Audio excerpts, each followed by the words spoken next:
Respected Sri Sadanand Seth Tanwadeji, Honorable President of the Goa unit of the Bharatiya Janata Party and the member of Raj Sabha, our district president Shri Shyam Sundar Gaurji, Shri Shrikant ji, Rajshekhar ji, Vipul ji, Nagendra Nath ji, Satish ji, Kura Srinivas ji and Sridhar Reddy, my colleagues from the BJP party who are seated here on the dais and the residents of this gated community, I am honored to be here this morning. For those who are not too familiar with this constituency or some of the younger people who have not seen me for the last 10 years in action, I have been first elected in 1992. I was a minister in 1993, Minister for Environment, Pollution Control, Science and Technology. I went on to I got re-elected in 1994. I was one of the 26 MLAs to be elected out of the 294 MLAs in the Andhra Pradesh Assembly. That is the kind of love that was showered by the people of Sanat Nagar on me. I went on to win on 2 more occasions. I lost in 2014. There was a lot of turmoil with the formation of a separate Telangana state. There were a lot of sentiment, particularly by the settlers from Seamandhra area. And then last time, in an alliance, this seat was given away to one of the alliance partners. So literally I'm back after 10 years. Whether I was elected or even when I lost, whether in power or in the opposition, my office, the constituency office, has been functioning for the last 35 years in Begumpet, which is in the midpoint of the constitution, of the constituency. Because what I believe, in fact, last time in 2018, my party tried to trick me. I was in the Congress party at that time.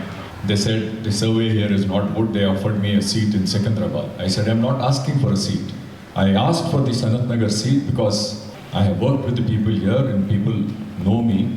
I'm not just asking for any seat, and I refuse to shift to Secunderabad. That is my commitment to the people of Sanat Nagar. Then of course, at one time, after winning for the 3rd time, I refused to become a minister in the Rajshekhar Reddy government at that time. And I was given a responsibility at the national level to study the Naxalite problem, which was one of the most serious internal security problems at that time, to suggest policy, plan, program to be implemented by the government of India and also the state governments across the country. Then I was made a founding member of the National Disaster Management Authority, and with a status of a Union Minister of State. After 5 years, I was reappointed and elevated as the Vice Chairman with the Union Cabinet Minister's status. So that is the power of the people of Sanat Nagar. My father got elected from here in 1989, went on to become the Chief Minister of Andhra Pradesh for the 2nd time. I got elected for the 1st time, went on to become a minister. Then when I didn't want to be a minister, I was given these responsibilities with this kind of status. And I have said this everywhere, that I owe it to the blessings of the people of Sanat Nagar. Unfortunately, there were a lot of expectations, a lot of aspirations that the people of Telangana had, and hoped that when a separate state becomes a reality, things will change, their lives will change, and it will make a lot of difference. I was asked once, what is the biggest change that I have seen in Telangana after the formation of the separate state? This was when the final phase of the lockdown was about to be lifted, and the state government was desperate to lift the lockdown.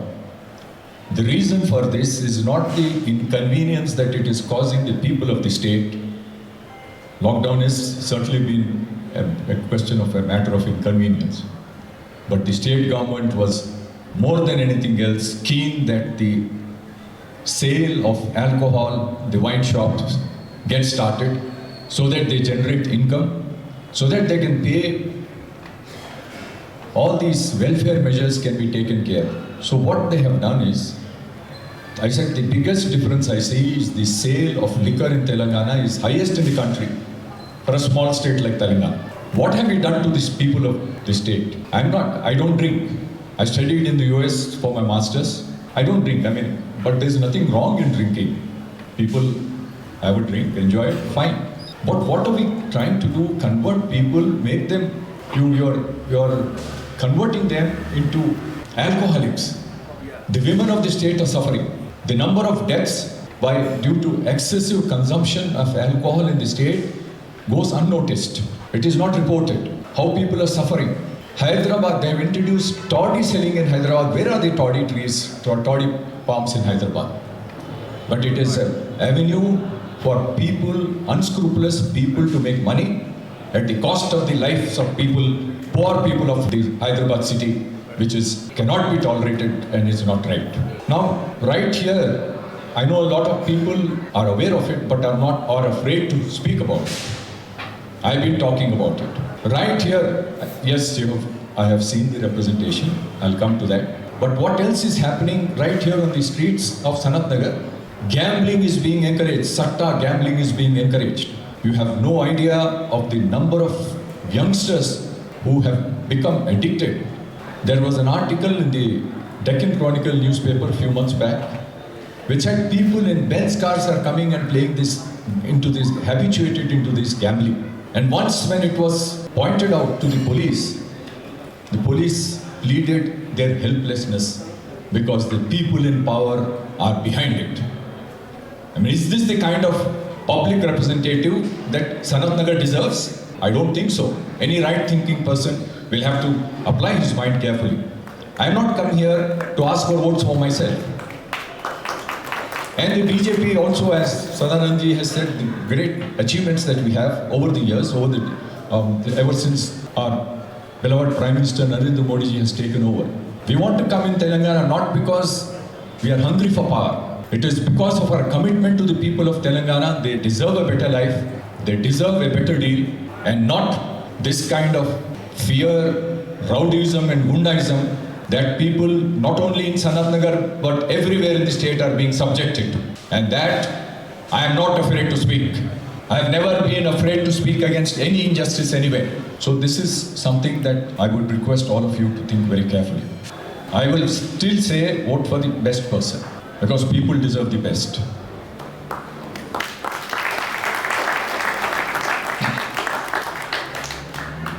Apart from the kind of drug menace that has spread in Hyderabad, in Sanat Nagar, you look at every park in the evenings, the entire Sanat Nagar constituency, right from Padmarao Nagar, Bansilal Pet to Sanat Nagar, youngsters are fallen prey to drug menace. Why is this going on in this manner? The state government has failed to control this. The local leadership has been encouraging and making money out of this at the cost of the lives of many youngsters and people, and their lives are being ruined. I know about an instance of a youngster who's hardly 17 years old. He lost his mother when he was very young. His father single-handedly was trying to raise him. He has ended up as a drug addict thanks to the easy availability of drugs. How many of you people would be happy, comfortable with this kind of a situation, that anyone can go anywhere and pick up drugs and then become addicted to it? We are not going to tolerate it. We will certainly fight against this menace, whether it is gambling or drugs, because it matters. Life is important. Youngsters, the family is all about how their children grow up and all that. So there are many other things like this. Many people are not willing to speak about these things because they're afraid. And that fear has to be removed from and I've always said that when I first got elected in 1992, I was addressing a meeting and then they said somebody was criticizing me. I said, welcome that. Because people criticize me, I take it as a blessing. Because if I do something wrong and if I am not living up to the expectations, they have a right to criticize me. I will take it as a blessing and try to make things better, act differently. But if for political reasons, if they're trying to criticize me, people will understand and they will answer them. Now coming to the immediate issues that were mentioned in the representation. The background of this Sunday market, I remember as a child, and if I say as a child, it was many decades ago. I just turned 74 a couple of months back, and but I'm telling you, even people half my age will not be able to catch up when I start walking in my campaign. People who are strong and who regularly go to gym start gasping, trying to catch up with me. That's God's grace. So many decades ago, when I was a little child, my mother's relatives from my grandmother's village, when they used to come, they would say anything that mother wanted, they said, no, we'll get it in Erragada. Erragada market existed for more than 100 years and everything was available. I mean, as you may be on a Sunday, if you drive past, though facing all this inconvenience, you can see the kind of things that are available. So that is how it continued. But when things started going little out of control, the first problem was faced by the people of Chennai colony.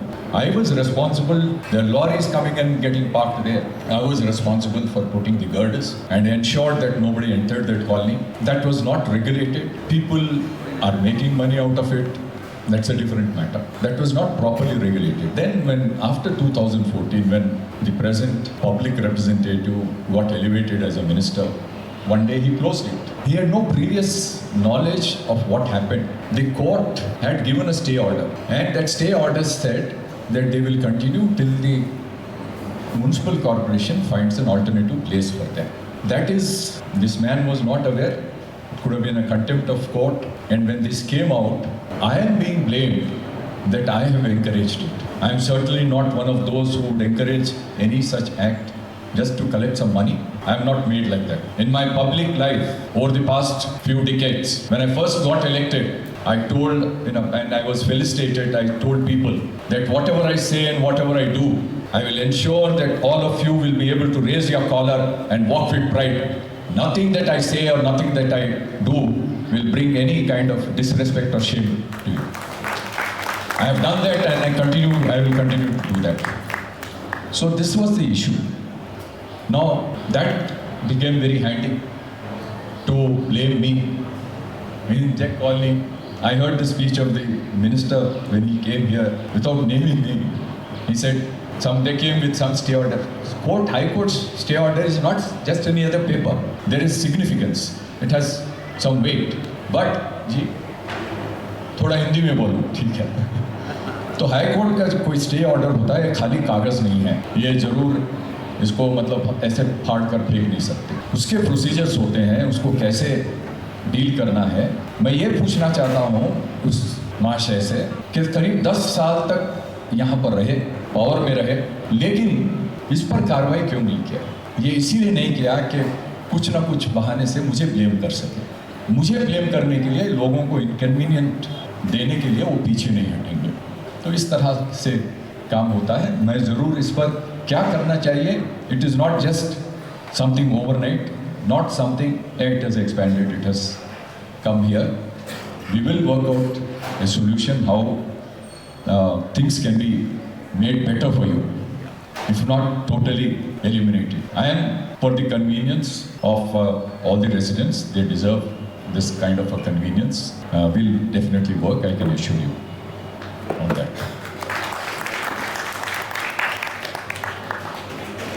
This flyover, the Fatehnagar flyover, when father was contesting from here and when I got elected in 92, people used to say for the last 20-30 years we've been demanding a flyover here because a lot of people trying to cross the road have lost their life. So I took it on myself that we should have a flyover, and the foundation stone for that flyover was laid in 1994 by my late father when he was governor of Tamil Nadu, and this came into existence. The constraint of funding, land acquisition was a problem. So it is certainly, those days it was very adequate. Now it's a little narrow because of the increased, any kind of Any road widening doesn't help because the cars are increasing, traffic is increasing.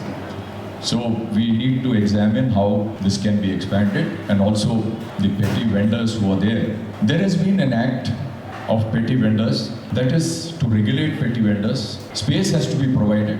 We have to think about why petty vendors are there.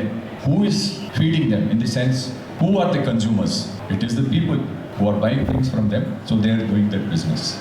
So once there was I think there's a very famous judgment of the Supreme Court. In Bombay, they wanted to eliminate all slums. The Supreme Court said the society and the slums have a symbiotic relationship. Each one doesn't exist, cannot exist without the other. And everybody will have a bad time because the madam will be irritated. Without help, she has to do everything. So it's going to be a problem. So we have to, certain things we have to live with. But certainly, my effort will be to make things more convenient, more regulated, so that people can get a lot of relief. We need to shift them to places where the government is supposed to do it, earmarked places. But why these things are not being done, all these people are being encouraged, is the local leaders, particularly the ruling party leaders, correct their mamuls. That is the secret. And they won't be able to do anything. Hamara aadmi mamul lega wahan se. So they encourage it. Look at the kind of bunks that have been constructed. It's a 100-feet road. They have not maintained. You look at the road divider that came up, I came and protested. They were doing it blind. I don't know why they have spent so much of money making that divider so high. Nowhere in Hyderabad, particularly after seeing this, I looked around. I couldn't find any road divider. If it is high, it has some steel barrier kind of a thing to prevent people to cross, but not this kind of a height. I don't know what is the logic. And then the bus stop is here. The flyover, you come down from Fatehnagar, Balkampet side. You come with some speed. No consultation has been done. And there have been accidents happening here. Whose mistake is this? I told the municipal officials that they must consult experts in this field and how to regulate traffic, which comes down. I mean, the flyover is there, it has to come down. The traffic from the bus stop area is also heavy. So how do we regulate these things? They have not applied their mind. The only thing that the ruling party leaders are bothered about is to make something and make money. I can say it with all the confidence, and I'm not afraid to make allegations like this. There was another thing that I think there's a welfare ground inside. It was a ground where a lot of sports activity has been taking place. Youngsters who trained there have gone on to play for the national teams in various sports. They were constructing an indoor stadium, and the marking was done right in the middle of the stadium. And I'm just telling you how things were being done, and had to fight to shift it to the vacant space on the site. That land belonged to the Labour Welfare Center, not transferred. The minister wrote to his counterpart, the Labour minister. The Labour commissioner sends a reply, no, we will not be able to give it. I went and told the municipal commissioner, you cannot construct this, obstructing, damaging this crowd. You don't have such a ground anywhere, from Khairtabad all the way to Kukatpalli. You can't do it. But then they said they refused. I said they can't refuse. They had to yield. That land was also handed over to the municipal corporation, and the indoor stadium has come to the site. To me, it is like what I do in my house. Over the last 35 years, anything in Sanat Nagar, I feel it's a part of my family. I consider Sanat Nagar to be my family. And we won't play around with things like this, inconvenience. Will you in your own house do something which spoils the entire ambience or the utility? That was done. And the only consideration is, chalo, kaam ho jayega, contractor se commission mil jayega. And this has been the attitude. I can assure you that such things will not happen wherever it is. Such thing will not happen. And only what is required and what is essential. You're not aware. I should also tell you, I can speak for an hour or 2 hours. It's not the right time. In future, we'll interact on other occasions, hopefully. The main feeder line to supply drinking water to this area was laid from Erragada to Fatehnagar when I was here. Similarly, from Fatehnagar to SR Nagar. anticipating the long-term requirement of water to ensure that, in the long term we don't have any problem. We got these main lines done. The other day I saw a newspaper report which says pollution levels, groundwater pollution levels are high in Sanat Nagar and Begumpet. This also appeared in the Deccan Chronicle. There is a main sewer line which is going over across that Dharamkaran road. We spent several crores of rupees, but there was a hard rock there. The blasting could not be done, as a result of which it is incomplete. And when the sewer line is the main trunk line is incomplete, the sewerage is generated. The more drinking water is introduced, we take credit saying that, we are increasing the drinking water availability. Now one of the minister said we'll try single-handed, everyday supply of drinking water, which is totally impractical under these circumstances. But I don't know, just to impress the people of Sanat Nagar, they said it will be a model to be done in Sanat Nagar. So that is not something which is feasible at present. A huge expenditure will be incurred. The budget will not be there. This will be like any other empty promise that this government has been making. So because of that incomplete bit on the Dharamkaran road, we suggested it, at that time it was suggested that there can be a trenchless technology where the blasting is not done, but the drilling is done underground. And this is the technology that is being extensively used all over the world, even in India. When I lost in 2014, I sent a big letter to my successor MLA. Of all, there were 20 crore rupees worth of works which were sanctioned. And I don't believe, if I have to put the stone slabs for every work that I have done for the last 35 years, I don't know, all the roads would have been covered with only these things. I didn't believe it. I said, it doesn't matter. No, people have to know that you have done. I said, if somebody, it doesn't matter to me. I didn't believe in that kind of publicity. Maybe I made a mistake, but that I lost once. They thought it's very easy, nothing much is happening. So this, I told, along with that, I gave a list of this incomplete work. I said, get this done. Otherwise, all these, you're getting extra drinking water, 90% of which flow back as sewage. And if you don't have a system that will carry the water out, it is going to pollute the groundwater. Everything is let out into the stormwater drain. Stormwater drain is supposed to be only when it rains, when there is a rain. It's a rainwater, stormwater drain. But that is full of sewage, and as a result, it pollutes the underground water.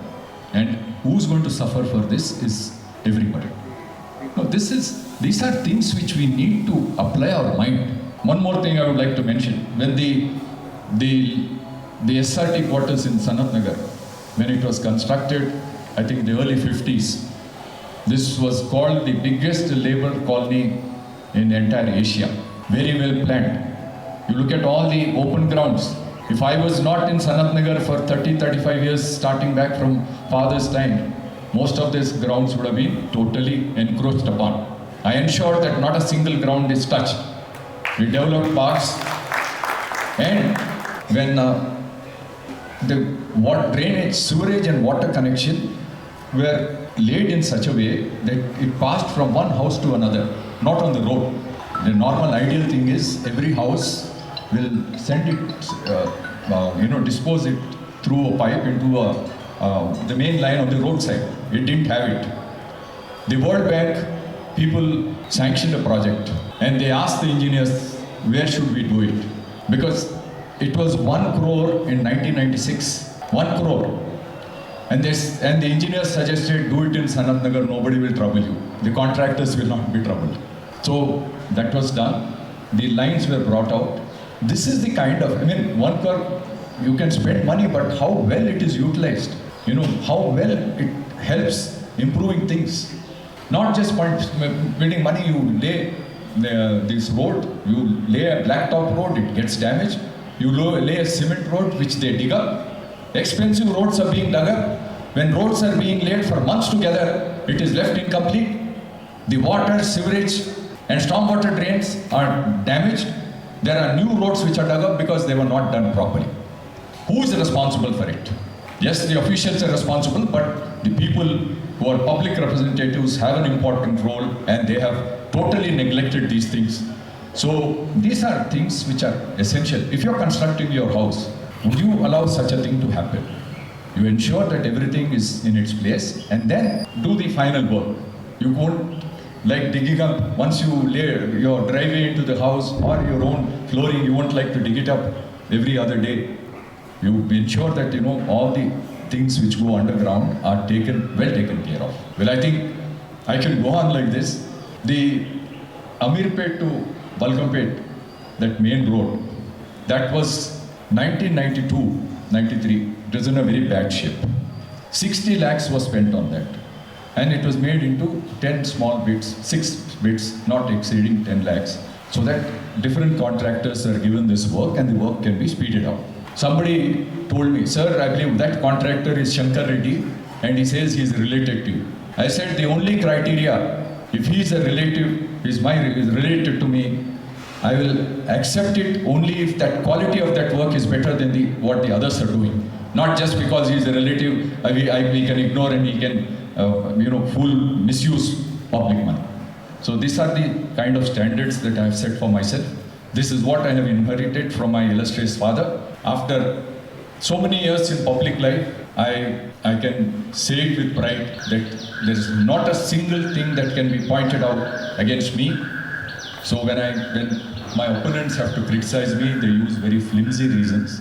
So we can go on talking, but I think it's enough for today. So I appeal to all of you. I know a lot of you have not come, a lot of the residents have not come. I know the reasons for that also. That fear has to go. Not only here, everywhere. We went, all the big association people are talking to me. Sir, we are hosting this, we are doing this, but we are with you.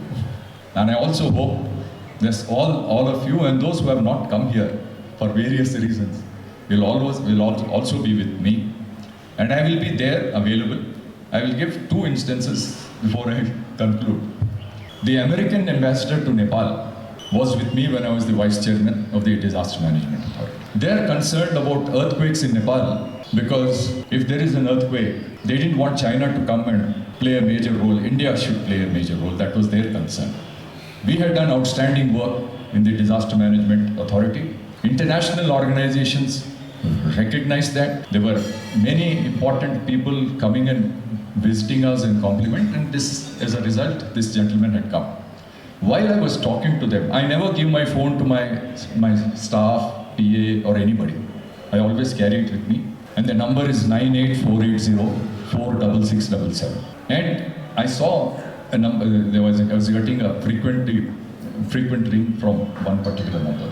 I messaged that I'm in a meeting, please SMS. Then I promptly got the SMS. My auntie is unwell. I'm not able to move out. Tomorrow is a festival. I need a water tanker. Then I said, give me a house number. And within 15 minutes, while my meeting with the American ambassador was going on, this gentleman got his water tanker. That is how I responded. And that is how, if anything is brought to my notice, I feel the burden is transferred to me. The responsibility has been transferred to me. I'll give you one last instance and not bore you any further. There's Tulsi Nagar in Sanat Nagar. This boy messaged me, sir, 1 hour there is no current, please help. I spoke to the assistant engineer electricity and then asked him. He said within 45 minutes it will be restored. So I messaged that boy that it will be restored in 45 minutes. I waited for 1 hour. I didn't get any message from him. I asked him what happened. No sir, half an hour back it was restored. So once he tells me a problem, I have to respond. If I can't, I'll tell them on face. I am frank. Once somebody came to me saying that, if you give a letter, I'll get an admission or something. I said, I'm sorry, I can't give you a letter because it's not possible. I know how things function. Everything is guided by certain rules or whatever it is. So if I give you a letter, the person who receives the letter will think that person asking for a letter is okay, they're desperate. But what is wrong with this fool? That is me, who writes a letter like this. My letter, my signature shall be final. One more thing I'll conclude with. 2018, there was a large-scale manipulation of voters list. And I think I am the most feared person in the entire country by the Election Commission of India. I talked to their officers had come. I said 40 years back. 40 years back is 1978. That is when my father was the chief minister for the first time. I had an opportunity to interact with officials in the rank of director generals of police or chief secretaries whenever we met casually about trying to understand things, being inquisitive about things. I said 40 years back, I interacted with the officers of this level. And 40 years back, Mr. O.P. Rawat, the Chief Election Commissioner, was not even an IS. And if Mr. Rawat thinks he knows everything, it's wrong. I know more than him. And I can challenge him. So this is the way I function. I've learned a lot from my illustrious father. People used to fear him. Chief secretaries used to fear him. The same thing happens with me. Whether at the highest, any level, officials at any level, and be it any political party. Finally, I think I must mention about my first meeting with Narendra Modi ji. It was in 2006 when I was a member of the Disaster Management Authority. We held our meeting in Ahmedabad, invited Modi ji, who was then the Chief Minister of Gujarat. He came as the chief guest. He was seated next to me. I was trying to introduce myself. He said, नहीं रेड्डी जी, रेड्डी साहब आपके बारे में हम सब जानते हैं. आपके स्टेट में हमारे पार्टी के लोग आपके स्टेट में आपके फैंस हैं. That is the kind of, why is Narendra Modi so great is, I was after all a member of the authority, I was meeting him, I was then an MLA. That is the kind of information he keeps about people. He's seeing me for the first time. He knew everything about my background and everything.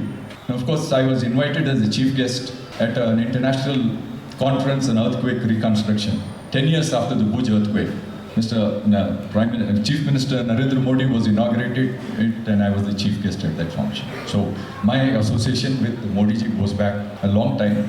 He has seen me, he has appreciated my work at that time. That's why he was gracious enough to invite me as a chief guest for a function in his own state.